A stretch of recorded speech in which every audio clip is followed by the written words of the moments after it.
శ్రీమాత్రే నమ. జై గురు దత్తాత్రేయ నమ. ఈ వీడియోలో మనం సింహరాశి వారికి మే 16 నుంచి 31 మధ్యలో జరగబోయే పక్ష ఫలితాలు తెలుసుకుందాం. ఎప్పుడూ లేని విధంగా మన సింహరాశి వారికి అద్భుతమైనటువంటి ధనయోగాలు ఏర్పడడం జరిగింది. ఈ ధనయోగం ఈ నెల చివరి వరకు మాత్రమే ఉండడం జరుగుతుంది.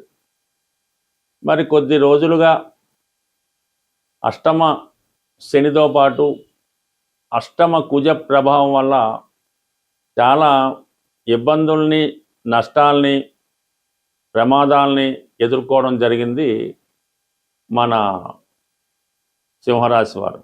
మరి కుజుడు ప్రస్తుతం అష్టమం నుంచి భాగ్యంలో ప్రవేశించడం, మరి స్వక్షేత్రగతుడై ఉండడం వల్ల మరి సహజంగా సింహరాశి వారికి రవి కన్నా కుజుడు బలంగా ఉండాలి జాతకంలో. అప్పుడే కార్యసాధన, అనుకున్న లక్ష్యాన్ని చేరుకోవడం, పోరాడే ప్రతిమ ఇవన్నీ రావడం జరుగుతుంది. మరి కుజుడు భాగ్యస్థానంలోకి రావడంతో మీ యొక్క ప్రాధాన్యత, నైపుణ్యం పెరుగుతుంది.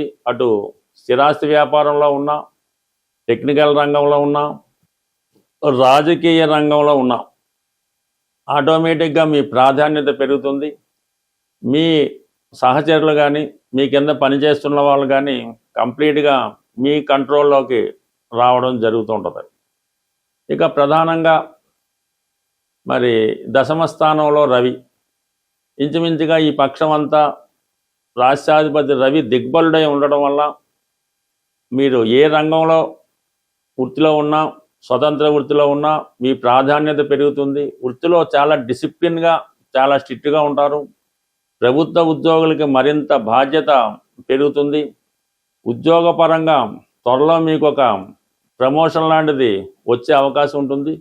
లేదా కొత్త వ్యాపార అవకాశాలు రావడం వల్ల దాన్ని మరింత ఇంప్రూవ్ చేసే ప్రయత్నం కూడా జరుగుతూ ఉంటుంది. బుధుడు ధన లాభాధిపతిగా ఉన్నటువంటి బుధుడు రాష్ట్రాధిపతితో కలిసి ఉండడం వల్ల సొంత ఆలోచనలతో, స్వయం కృషితో వ్యక్తిగతంగా ధనం సంపాదించే కార్యక్రమాలు జరుగుతాయి.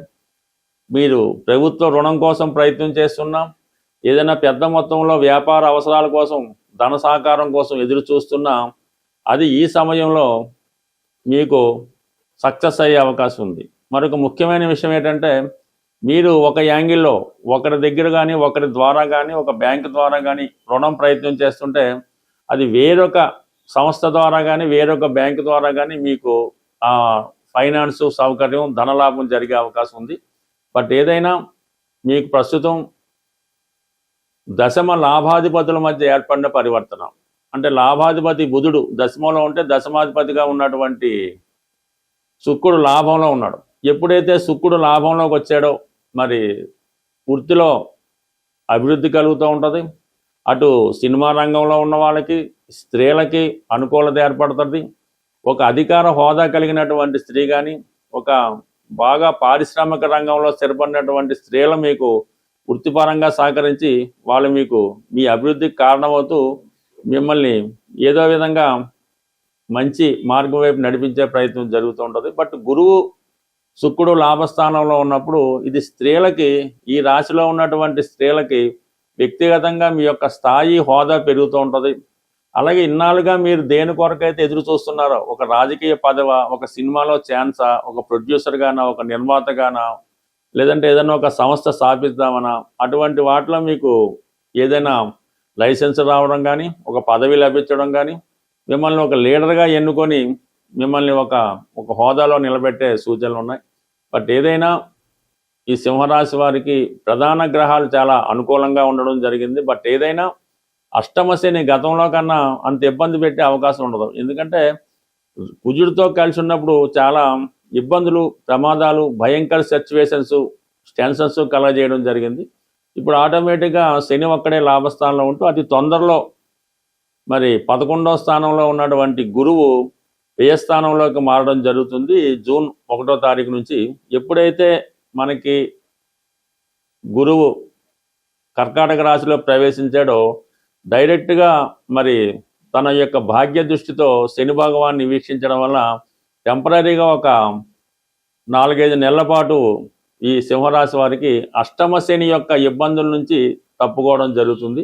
సో దాని కారణంగా మీకు ఆగిపోయినటువంటి పనులు చకచకా ముందుకు వెళ్ళడం జరుగుతుంది. గతంలో ఎవరైతే మిమ్మల్ని నిరాకరించారో వారి సహకారంతో పూర్తి చేసుకోవడం జరుగుతూ ఉంటుంది. అంటే ఓవరాల్గా పెద్ద పెద్ద బాధ్యతలు ఉన్న వాళ్ళు ఈ సమయంలో దాన్ని సునాయాసంగా పరిష్కరించుకోవడం జరుగుతుంది. బట్ ఏదైనా రాశి అందున్నటువంటి కేతు ప్రభావం వల్ల ఏదైనా ఒక నిర్ణయం తీసుకునే ముందు 1-2 సార్లు బాగా ఆలోచించి నిర్ణయం తీసుకుంటేనే మంచిది తప్ప తొందరపడి తీసుకున్న నిర్ణయం వల్ల అవతల వారికి లాభం కలుగుతుందేమో తప్ప మీకు పెద్దగా వచ్చేదేమీ ఉండదు. ఈ వీడియోలో మనం కుజదోషం మీద ఉన్న అపోహలు, అపార్థాలు వీటి గురించి తెలుసుకునే ప్రయత్నం చేద్దాం. సాధారణంగా కుజదోషం అన్నది ఇంచుమించుగా ఒక 100 జాతకాలు పరిశీలిస్తే 90 జాతకాల్లో ఈ కుజదోషం ఉంటుంది. ఈ కుజదోషం అన్నది లగ్నం నుంచి, చంద్రుడున్న స్థానం నుంచి, అలాగే శుక్రుడున్న స్థానం నుంచి లెక్క పెట్టడం జరుగుతుంది. ఇది లగ్నం నుంచి ఉదాహరణగా తీసుకుంటే 2, 4, 7, 8, 12 స్థానాల్లో కుజుడు ఉన్నప్పుడు అది కుజదోషంగా భావించడం జరుగుతుంది. ఇలాగా లగ్నం నుంచి 2, 4, 7, 8, 12లో ఉన్న, చంద్రుడి నుంచి 2, 4, 7, 8, 12లో ఉన్న, శుక్రుడి నుంచి ఉన్న అది కుజదోషం అవుతుంది. అయితే 1వ స్థానంలో కుజుడు కొంతమంది కుజదోషం అని, కొంతమంది లేదని చెప్పడం జరిగింది. బట్ ఏదైనా కుజుడు 1వ స్థానంలో ఉన్నా కూడా అది కుజదోషంగానే పరిగణించవలసి ఉంటుంది. అయితే గురువర్గ లగ్నాలైనటువంటి మేష, కర్కాటక, సింహ, వృశ్చిక, ధనుస్సు, మీనరాశుల్లో రాశియందు లగ్నమందు గురువు ఉన్నా కూడా కుజదోషం కింద కాదని, వృషభం, మిథునం, కన్య, తుల, మకర, కుంభాల్లో లగ్నమందు కుజుడున్న దోషమని చెప్పడం జరిగింది. బట్ ఎక్కడున్నా రాశి అందు కానీ లగ్నం కానీ ఉన్నటువంటి కుజుడు 4, 7, 8 స్థానాలను వీక్షిస్తాడు.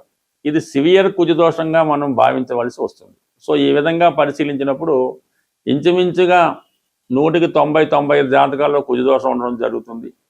బట్ ఇది కుజదోషం ఉన్నవాళ్ళు కుజదోషం ఉన్న వాళ్ళనే పెళ్లి చేసుకోవాలా అన్న విషయం ఒకటి ప్రచారంలో ఉండడం జరిగింది. కుజదోషం ఉన్న స్థానాల్లో వేరొక జాతకంలో ఈ స్థానాల్లో వేరే పాపగ్రహాలు ఉన్నా కూడా కుజదోషం న్యూట్రల్ అవుతుంది.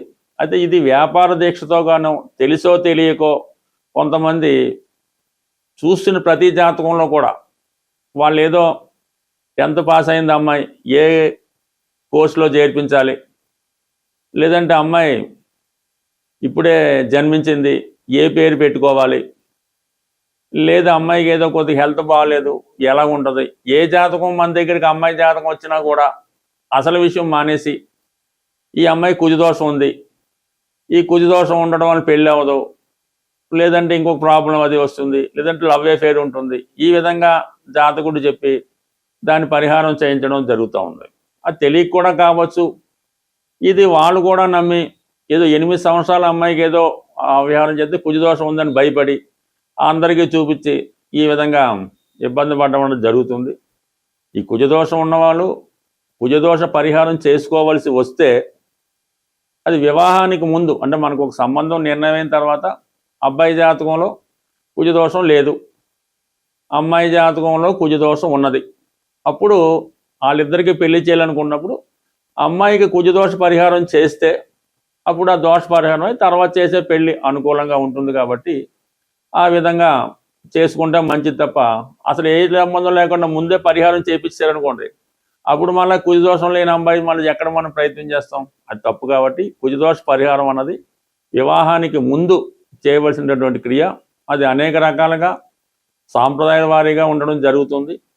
బట్ ఈ మధ్యకాలంలో ఒక అమ్మాయికి సాధారణంగా అంటే ఒక అబ్బాయి అనుకుందాం, ఈ అబ్బాయికి ఏముందంటే యాక్చువల్గా ఏదో ఒక అబ్బాయి జీవితంలో ఒకటే పెళ్లి రాసిపెట్టి ఉంది.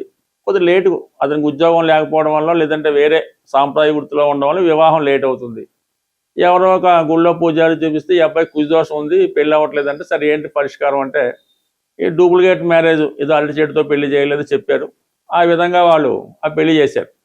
ఉన్నది ఒకే పెళ్లి అబ్బాయి జాతకంలో, ఈ అరటి చెట్టుతో పెళ్లి అయిపోయింది. ఇంకా తర్వాత 10 సంవత్సరాలైనా వివాహం అన్నది అబ్బాయి కావలేకపోవడం జరుగుతుంది. బట్ అందువల్ల తెలిసి తెలియకో కొన్ని పరిహారాలు చేయడం వల్ల వారి జీవితంలో ఈ విధంగా పెళ్లి కాకుండా బ్రహ్మచారిగా ఉండిపోవడం కూడా జరుగుతుంది. కాబట్టి ఈ కుజదోషం గురించి పెద్దగా అపోవలొద్దు. చిన్నపాటి పరిష్కారంతో ఈ సమస్య సాల్వ్ అవుతుంది. ఈ కుజదోషానికి అనేక రకాలుగా ఎగ్జాంపుల్స్ ఉన్నాయి. కొన్ని లగ్నాలకి, కొన్ని రాశులకి, కొన్ని నక్షత్రాలకి కుజదోషం అన్నది ఉండదు. అలాగే కొంత ఏజ్ దాటిన తర్వాత కుజదోషం ఉండదు.